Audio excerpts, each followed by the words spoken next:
और 2019 का लोकसभा चुनाव हार चुके ज्योतिरादित्य सिंधिया इस बार गुना में अपनी जीत के लिए कोई कोर कसर नहीं छोड़ना चाहते। ज्योतिरादित्य सिंधिया इस बार सोशल इंजीनियरिंग के जरिए काम कर रहे हैं। रिपोर्ट आपको दिखाते हैं।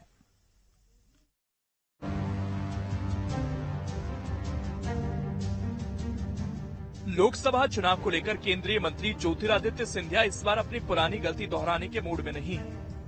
गुना से उम्मीदवार बनाए जाने के बाद से अब सिंधिया बिना देर किए सोशल इंजीनियरिंग के फॉर्मूले वाली रणनीति को अपना रहे हैं। सिंधिया का ये फॉर्मूला विधानसभा चुनाव से ही शुरू हो गया था।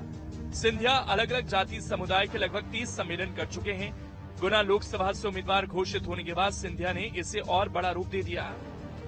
ग्वालियर चंबल में जातिवाद चुनाव पर हावी रहता है, इस बात को सिंधिया भी जान गए हैं। अपने गुना शिवपुरी दौरे पर सिंधिया पहले ब्राह्मण सम्मेलन में गए, उसके बाद कुशवाहा समाज को साधने की कोशिश की। जातिगत समीकरण साधने के लिए सिंधिया बीजेपी के तमाम नेताओं को अब गुना में चुनावी बैठकों में बुला रहे हैं। और ऐसा नहीं है कि समाज का प्रतिनिधित्व करने वाले लोग आगे नहीं आए। 3 मुख्यमंत्रियों का नाम तो मैंने आपके समक्ष ले लिया।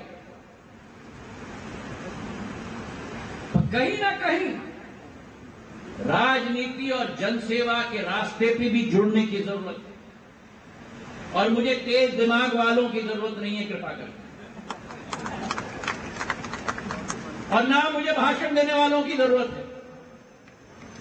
मैं स्पष्ट बोलूं, मुझे चाहिए कश्ती ऊपर करने वाले, मिट्टी में अपने हाथ डालने वाले और पूर्ण रूप से मेहनत मशक्कत करने वाले लोग जो जनता के साथ जुड़े हैं।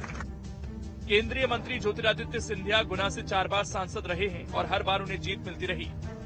लेकिन 2019 के लोकसभा चुनाव में यादव समाज के साथ अन्य समाजों का वोट जुड़ गया और सिंधिया इस सोशल इंजीनियरिंग को समझ नहीं पाए और चुनाव हार गए।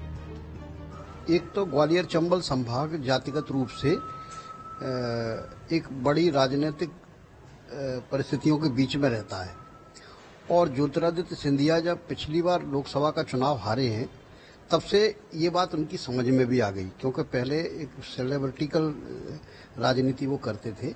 उसके बाद जब उन्होंने देखा कि उनके खिलाफ जो है जाति विशेष का ध्रुवीकरण हुआ और उसका कारण सिंधिया परिवार के पहले सदस्य के रूप में उन्हें हारना पड़ा।